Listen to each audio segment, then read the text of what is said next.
यह कहानी उस खौफनाक और रहस्यमयी जगह की है जिसे लोग तंत्रा घाट के नाम से जानते। यह एक सुनसान और घना जंगल था जो रात के अंधेरे में और भी डरावना लगता था। कहा जाता था कि यहाँ रात के समय एक काले कपड़े पहने हुई दया दिखाई देती थी जो किसी भी इंसान को अपनी जादुई शक्ति से अपने जाल में फंसा लेती थी। लोग तो इस जंगल से डरकर भी बाहर ही रहते थे, लेकिन एक दिन 4 दोस्त आरव, तान्या, करण और प्रिया, जिन्होंने हर डर का सामना करने का मन बना लिया था, इस जंगल में जाने का फैसला कर लिया। सूरज छिपने के बाद चारों जंगल के करीब पहुंचे।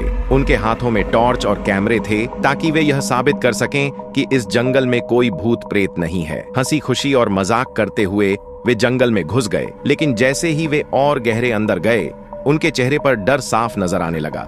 घना अंधेरा और सूनी हवाएं उनके दिलों में खौफ भर रही थीं। आरव, जो कभी भी किसी से डरता नहीं था, थोड़ा घबराया हुआ महसूस कर रहा था। यहाँ कुछ तो गड़बड़ है, उसने कहा। तान्या, जो ज्यादा उत्साही थी, बोली, ये सिर्फ हमारी सोच है, ऐसे कहीं नहीं होता। चलो हम अपनी जर्नी खत्म करते हैं। लेकिन करण और प्रिया ने एक दूसरे को देखा और बिना कुछ कहे आगे बढ़ने का फैसला किया। रात के करीब 9 बजे वे एक पुरानी कुटिया के पास पहुंचे। यह कुटिया बहुत पुरानी और जर्जर थी। उस कुटिया के अंदर से अजीब सी गंध आ रही थी, जैसे किसी ने वहां बहुत समय से सफाई नहीं की हो। जैसे ही वे कुटिया के पास पहुंचे, अचानक एक ठंडी हवा का झोंका आया और टॉर्च की रोशनी थम सी गई। सबकी धड़कनें तेज हो गईं। प्रिया ने डरते हुए पूछा, क्या तुमने भी वह देखा? वह बुरी तरह कांप रही थी। सबने चुपके से इधर उधर देखा, लेकिन कुछ नहीं दिखा। अचानक एक खौफनाक आवाज आई, तुम लोग यहाँ क्या कर रहे हो? यह आवाज बिल्कुल मानवीय नहीं थी, बल्कि उसमें एक अजीब सी घृणा और खौफ था। तान्या जोर से चिल्लाई, यह क्या है?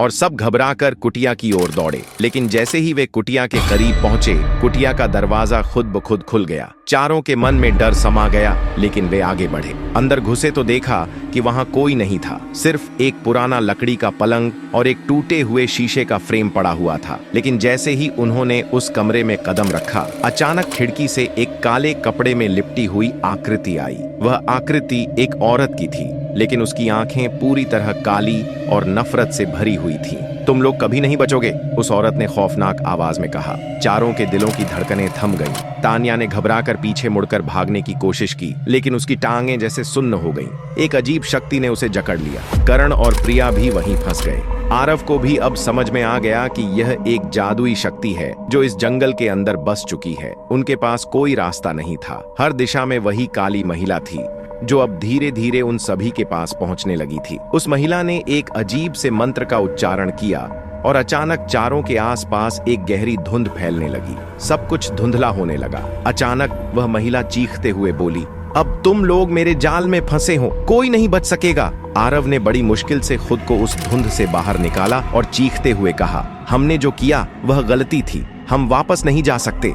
लेकिन जैसे ही वह पलटने लगा, उसे पीछे की ओर एक हलचल महसूस हुई। उसकी आंखों के सामने वह महिला एक भूतिया रूप में बदल गई। उसकी हड्डियां बाहर निकली हुई थीं और चेहरा पूरी तरह से सड़ चुका था। उसकी सिर्फ एक चीज थी जो उसे जिंदा दिखाती थी, वह उसकी घातक मुस्कान। आरव ने जोर से चिल्लाते हुए कहा, भागो, अब हमें बाहर जाना होगा। लेकिन वह महिला फिर हंसी, उनकी आंखों के सामने समा गई। अचानक चारों के सामने जंगल का रास्ता खुल गया और वे जल्दी जल्दी उस रास्ते पर दौड़े। लेकिन जैसे ही वे जंगल के बाहर निकले, उन्होंने देखा कि सब कुछ पहले जैसा था। कुटिया, वह डरावनी महिला और वह जादुई शक्ति, सब कुछ गायब था। लेकिन उनके दिलों में एक डर बैठ गया था। क्या यह सब एक सपना था या एक वास्तविकता? वे अब कभी इस जंगल के करीब नहीं गए, लेकिन उनका दिल हमेशा उस रहस्यमयी महिला की हंसी सुनता था।